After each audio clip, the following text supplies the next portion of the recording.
অনশন বসার অনেকগুলো কারণ আছে। গত 15 দিন যাবৎ বরিশালের শিক্ষার্থী সমাজ যে আন্দোলন করতেছে, সে আন্দোলনে কোনো প্রকার মানে সহযোগিতা পাচ্ছে না। আজকে প্রেস কনফারেন্স করলো একটু আগে, ঠিক আছে, কোনো প্রকার সহযোগিতা পাচ্ছি না।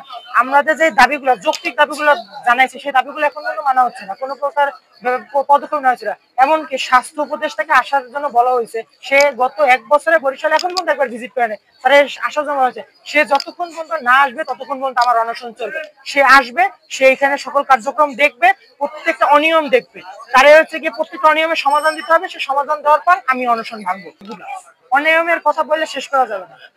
এই মাত্র ডাক্তার এই যে শাহরিয়ার হক, সে তার প্রেসক্রিপশন নিচে লিখে দিয়েছে এমআরআই করানো লাগবে মেডিনোভা দিয়ে। হাতে নাতে ধরছি, ঠিক আছে, সে অস্বীকার করতেছে। এই যে ট্রলি সিন্ডিকেটের যে অনিয়মটা, ট্রলি সিন্ডিকেট এখন পর্যন্ত বন্ধ করতে পারে নাই।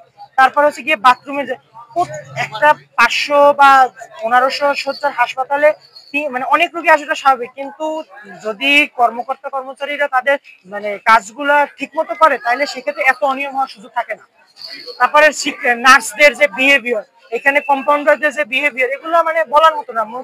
মুখের ভাষাও ভালো না। তারা যদি কোনো কাছে টাকা চায়, টাকা না দিলে সাথে সাথে তারা অকথ্য ভাষায় গালিগালা শুরু করে, তারা হচ্ছে গিয়ে অভিশাপ দেওয়া শুরু করে।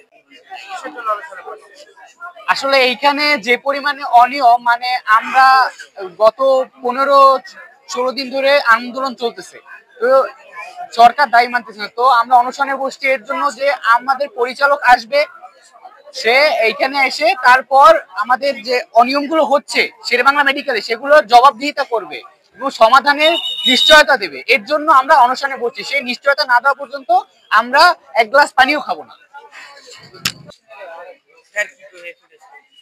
আমাদের গার্ডিয়ান আমার সাথে আছে।